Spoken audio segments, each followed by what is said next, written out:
It's usually somewhere after the rough animation phase when I realize that I need to start drawing the viewer's eye towards specific areas of the scene and create a sense of visual hierarchy. In order to do that, a lot of times I'll turn to effects, and sometimes I'll even add extra graphic elements into the scene like shapes.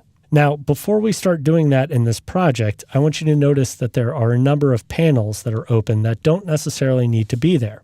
This is quite common when you're working and building different elements, so there are a couple quick things you can do to reset the interface before you get started. Let's go up to the upper right corner, and under the Workspace pull-down, let's click on Standard and choose Reset Standard. Yes, we want to reset it to its original layout, and this looks significantly better, but I'm noticing that I'm still cutting off parts of my composition. So if you just click once in your composition panel to make sure that it's active with this orange-yellow line around the outside, you can press Shift and the question mark key or the / key. When you press those two keys, you'll automatically resize that image to fit in the window. Now, if I go ahead and click and drag to change the size of my timeline, notice it's going to go ahead and scale up or down accordingly. Now, another little tip when you're working. If you're at 50% magnification, you probably want to look over here at your resolution pull down. Let's click on this one because it's set to full. I want to set mine to auto. What auto does is it helps After Effects optimize the viewing of the specific composition. So for example, if I'm at 50% magnification, it really only needs to render half the pixels.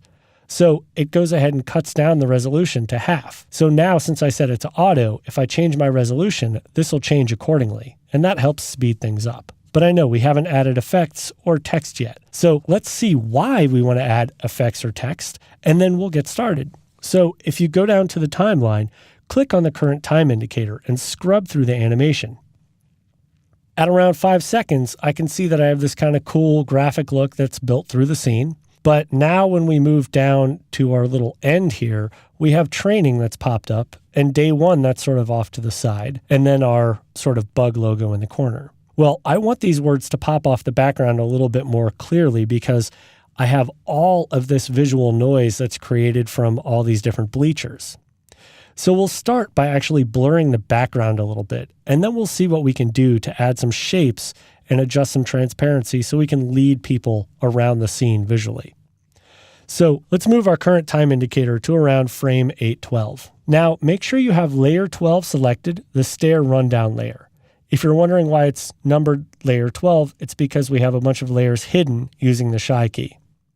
All right, so with 12 selected, let's go up under the effect pull down. In the effects controls, the last filter that you ever applied will automatically be loaded up here, so you could quickly use the key command to get it back. Effects are all grouped into different groups based on what you're trying to do. So if I were trying to stylize this, I had a bunch of stylized options like glow or posterize, but I want to add a blur, so I'm going to go to the blur section, and sure enough, I'll add fast blur. I like fast blur because it renders relatively quickly and it still gives a decent blur. Now let's increase the amount of blur. I like to click and drag on parameters so I can see a preview of what's happening as I'm making the adjustment. So I still want to see our runner running down the steps, but he doesn't need to be quite as sharp. So let's set the blurriness to around 12. You might notice here on the left side of my effect control next to the word blurriness and blur dimensions, I can add keyframes. So let's go ahead and do that. When we add the keyframe, it's automatically going to be added to frame 812 because that's where my current time indicator is.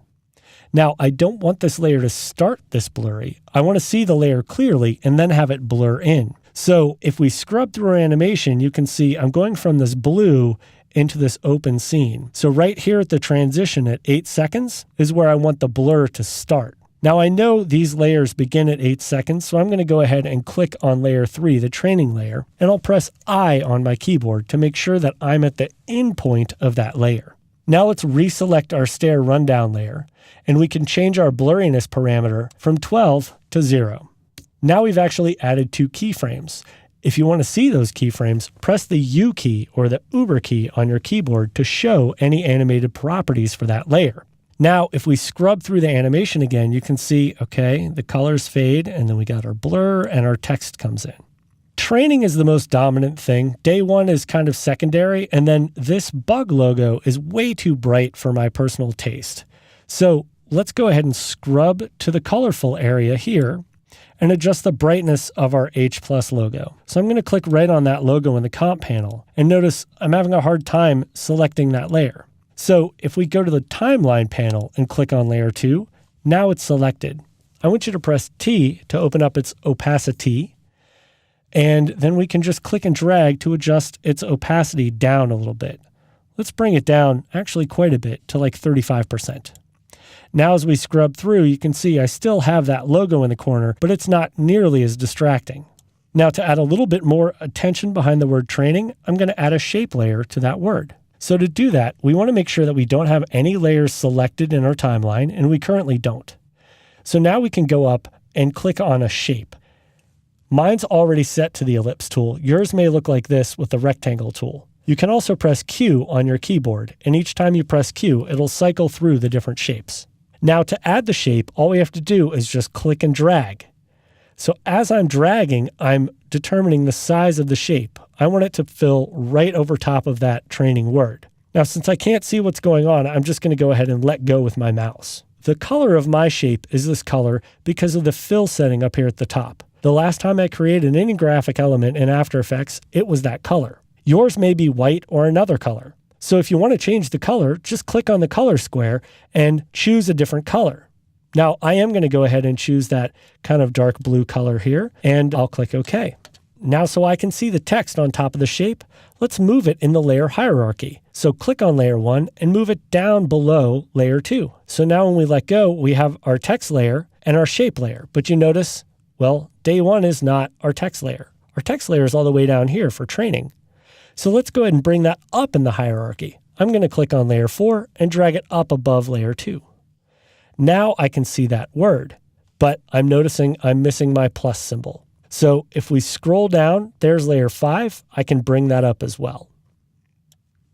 Okay, now we have the word training over top of our shapes. I'm having a hard time seeing what's going on, so I'm going to press Shift-Command-H to hide any handles of any layers that we currently have selected. Now we can select layer 4 and adjust its opacity down because I find it's a little flat in its appearance. So with layer 4 selected, you guessed it, press T to open the opacity, and let's bring the opacity down a little bit. Let's bring it down to around 35%.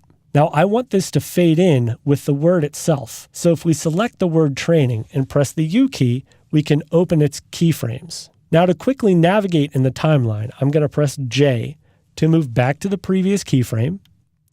And then I'll set a keyframe for the opacity of our shape layer. Now I can press J one more time to move to the previous keyframe, and I'll set the opacity to 0. You can quickly navigate between keyframes using J and K. J moves you earlier in your timeline, so an earlier point in time, and then K moves you later in your timeline or downstream from where you are. So we're almost finished. Now all we need to do is preview our animation. A lot of times I like to go ahead and just scrub with my current time indicator. That way I get a good general idea as to what's going on. Now, as I'm looking at this, the fact that day 1 is way over here on the side is bothering me. So I'm going to grab my selection tool and just click right on day 1 and start to move it. Now notice I'm not seeing any of those handles. Remember, when you use Shift-Command-H to hide handles, you want to generally press Shift-Command-H so you can see them again and continue working. When you think about shape layers or effects, they work very much like any other layer inside of After Effects. You just need to be very aware of what layer is selected before you add them into the scene. Or once you add them into the scene, you need to really think about why you're adding it into the scene, and is it actually solving a problem or creating another one?